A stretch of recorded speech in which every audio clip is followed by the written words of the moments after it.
let me take you on a journey to one of West Africa's grandest cities, Kano.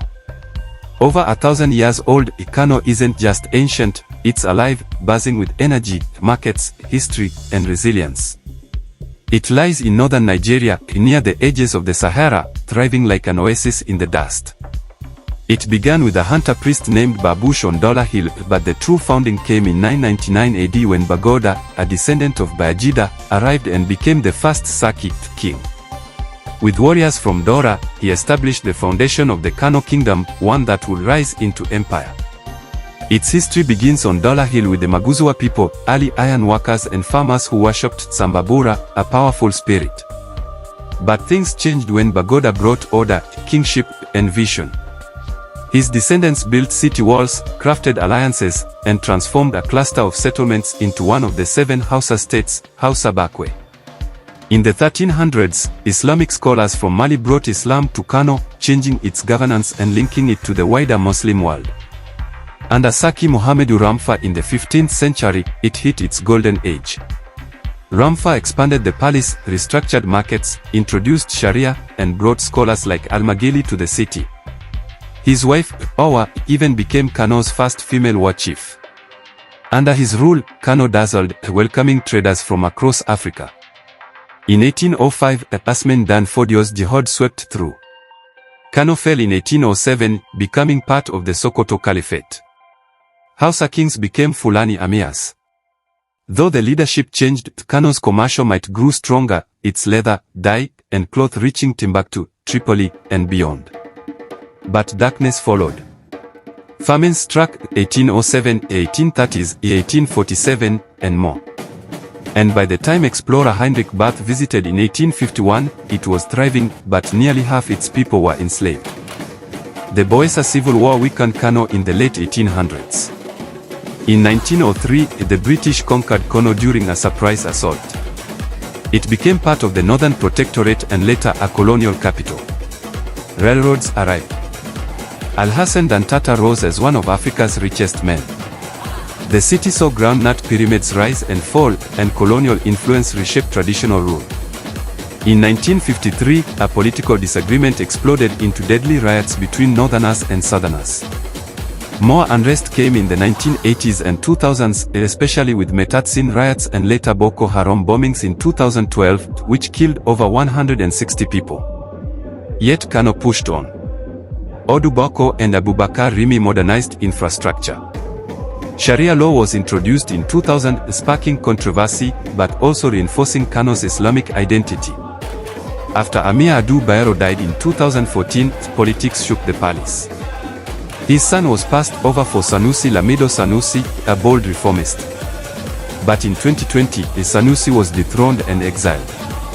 In 2024, he was reinstated. In Kano, power changes hands, but the palace stands. Kano's rulers, from Bagauda to Sanusi, never ruled alone. The kingmakers, titled chiefs like the Madaki, Galadima, and Wambai, held the real power, choosing who wore the crown. From the Sereyuta system of Hausa kings to the Fulani Emirate, legitimacy always flowed from these palace insiders. Modern Kano is a megacity where old meets new. The Kurmi market, Kofa Matadai pits, and Durbar Festival keep tradition alive. The city passes with life through its industries, Kannywood films, and Islamic scholarship. From Dala Hill to the groundnut pyramids, from war chiefs to emirs, Kano is not just a city. It's a legacy, layered, complex, and unshaken by time. Once a proud node in the Trans-Saharan trade network, caravans brought not just salt and gold, but Islam, Arabic scholarship, and a cultural awakening. Kano didn't just absorb these influences, it refined them. At the heart of it all is Jihad and Rumfa, the Emir's palace, where royal dramas still beat the kolangu to announce festivals and coronations. Walk through the winding alleys of Kurmi Market, one of West Africa's oldest. There, traders sell Kano's famed leather, indigo-dyed fabrics, and handcrafted goods that reflect identity as much as commerce. The Durbar Festival. It's a cultural thunderclap. The Emir, nobles, and horsemen parade in regal splendor, robes shimmering, horses draped in velvet and silver, drums pounding tradition into memory. Hausa language, poetry, griots, and Quranic scholarship echo across the streets.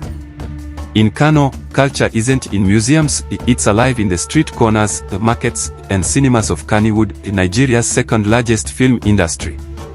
Its art tells stories, etched into palace walls, shaped in dye pits, and echoed in chants. The Kofa mortar dye pits, over 500 years old, still breathe indigo into cotton, keeping ancient techniques alive. In courtyards, griots chant history, genealogy, and praise in poetic Hausa, mixing folk songs with Qasida, Islamic poetry, creating a sonic blend unique to this region.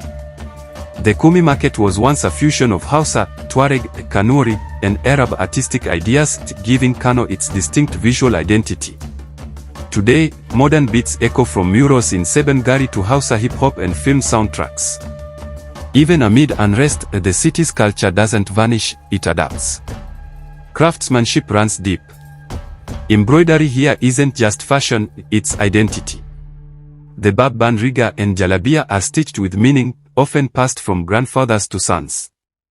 In workshops, blacksmiths forge tools and horse gear, continuing traditions older than the city walls. In places like Rano, women mold pottery, while calabash carvers transform gods into works of art, etched with proverbs and prayer. Each craft lives in ceremonies, weddings, coronations, naming days, proving that in Kano, beauty always meets purpose. Now, it's time to eat.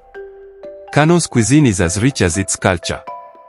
Tuwo Shinkafa, mashed rice dough, often paired with thick, green mayan kaka, baobab leaf soup. Kilishi is spicy dried beef, Kano's answer to jerky, addictive and aromatic.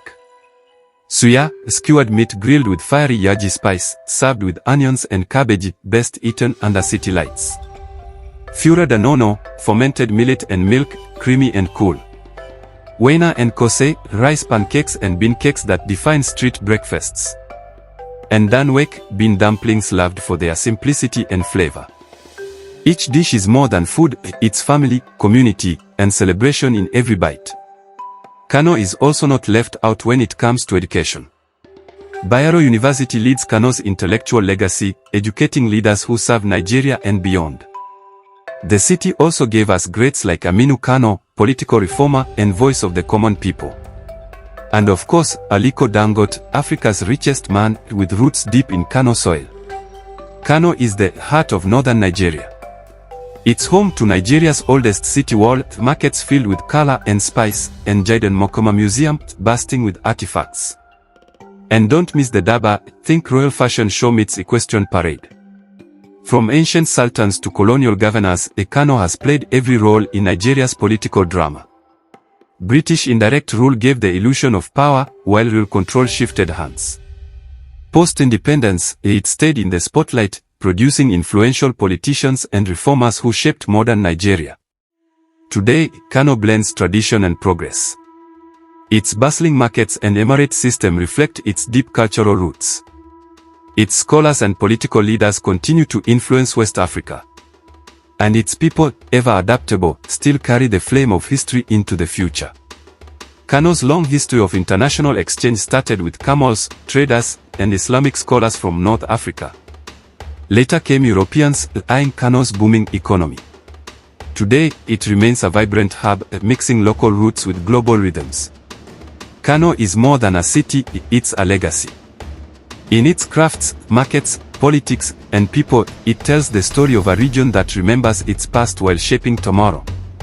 It's loud, proud, complex, and colorful, a true northern star in Nigeria's sky.